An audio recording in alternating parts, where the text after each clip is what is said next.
டிநகர்ல இருந்து வரக்கூடிய காட்சிகளை பார்த்து கொண்டிருக்கிறோம். இளையராஜா அவர்களுடைய இல்லத்திற்கு வெளியே நம்முடைய செய்தியாளர் சதீஷ் முருகன் அங்கிருந்து இணைகின்றார். சதீஷ், இப்போ அங்க இருக்கக்கூடிய நிலவரம் என்ன? நம்ம இப்போ நடிகர் விஜய் அவர்களுடைய தாயார் வருகை தரதை பார்க்கிறோம் ஸ்கிரீன்ல. வேற யார் யார் வந்திருக்காங்க? வணக்கம் அசோகவர்ஷினி. இன்று மாலை சரியாக 4:40 மணி அளவில் பவதாரணியின் உடல் இளையராஜாவின் இல்லத்திற்கு டிநகர் முருகேசன் சாலை நம்பர் 2C இல்லத்திற்கு கொண்டு வரப்பட்டிருக்கிறது. இன்று மாலை 3 மணி முதல் 4 மணிக்குள் அவரது உடல் வரும் என அவரது உறவினர்கள், நெருங்கிய நண்பர்கள் மற்றும் சென்னையில் இருக்கக்கூடிய அவர்களுக்கு தெரிந்தவர்களுக்கு தெரிவித்த நிலையில அவர்கள் மதியம் 2 மணியிலிருந்தே வீட்டிற்கு வர தொடங்கி இருக்கிறார்கள்.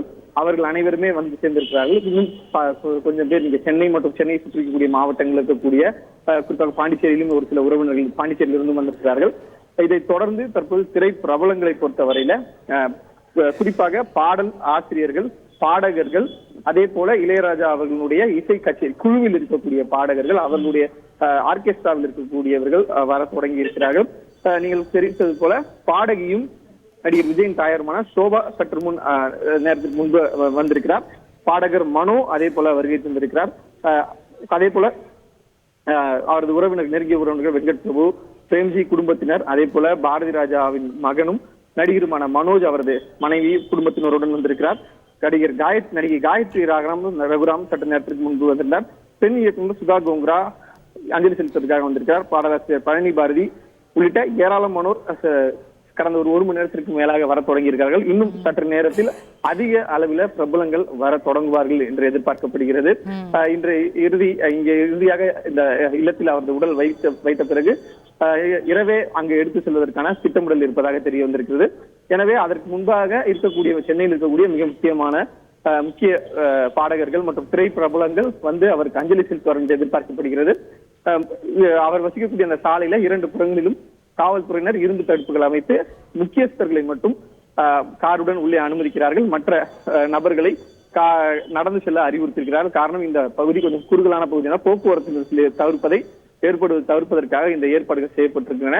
இதே போல தனிப்பட்ட முறையில் இளையராஜாவின் குடும்பத்தினர், ஊடகத்தினருக்கு இந்த நிகழ்வின் போது அனுமதிக்கவில்லை. வெளியில் சாலையில் மட்டுமே அவர்கள் அனுமதிக்கப்படுகிறார்கள். அதை தாண்டி அவர்கள் செய்யக்கூடிய மற்ற விஷயங்களை அவர்கள் எடுப்பதற்கு அனுமதிக்கவில்லை. எனவே சாலையில் 2 புறங்களிலும் வீட்டிற்கு எதிர்ப்புறத்தில் காவல்துறையினர் ஒதுக்கி கொடுத்த இடத்தில் ஊடகத்தினர் அந்த காட்சிகளை பதிவு செய்து வருகிறார்கள். இந்த நிலையில இன்று காலையே இலங்கையிலிருந்து இளையராஜா அவர்கள் வீட்டிற்கு திரும்பி இருக்கிறார். தற்போது இல்லத்தில் தான் இருக்கிறார். காலை முதல் இல்லத்தில் இருக்கிறார். உள்ள இருக்கக்கூடிய சிவனடியார்கள் மற்றும் மற்ற சமய தலைவர்கள் சிலர் அவர் பவதாரின் உடல் வருவதற்கு முன்பாகவே பாடகிகள் சிலர் அந்த கீர்த்தனைகளை பாடி வருகிறார்கள்.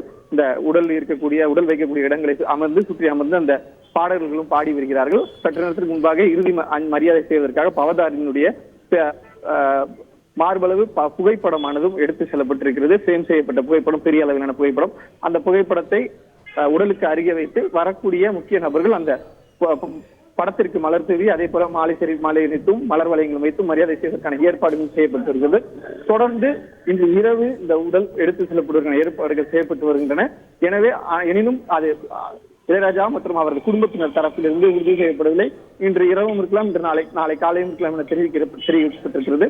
தொடர்ந்து அவரது உடலுக்கு பல்வேறு முக்கிய நபர்கள் அஞ்சலி செலுத்துவதற்காக இந்த டிநகர் பகுதிக்கு இளையராஜா அவரது இல்லத்திற்கு வருகை தந்து கொண்டிருக்கிறார்கள். இதுதான் தற்போதைய நிலவரமாக இருக்கிறது. அசோகர். ரைட், நன்றி சதீஷ். ரொம்ப உருக்கமான விஷயங்களை சொல்லியிருக்கிறீங்க. இசையால் நம்ம ஈர்த்த பவதாரணி அவர்களுக்கு இசையாலேயே கூட அஞ்சலி செலுத்தப்பட்டு வருகிறது. அவருடைய இல்லத்தில் அவருக்கு நெருக்கமானவர்கள் அந்த கீர்த்தனைகளை பாடி வராங்க அப்படிங்கிறதையும் சொல்லியிருக்கிறீங்க. பவதாரணி அப்படின்னு சொன்னாலே அவருடைய குரல் நமக்கு நினைவுக்கு வரும். குறிப்பாக ஒரு பாட்டு தாங்க முதல்ல எல்லாருக்குமே நினைவுக்கு வரும், அந்த மயில் போல பொண்ணு ஒன்று அப்படிங்கிற அந்த பாடல். அவருக்கு தேசிய விருதை பெற்று தந்த அந்த பாடல். இந்த நேரத்தில் அந்த பாடலை ஒரு முறை கேட்போமே. செய்திகளை உடனுக்குடன் தெரிந்து கொள்ள உடனே சப்ஸ்கிரைப் பண்ணுங்க.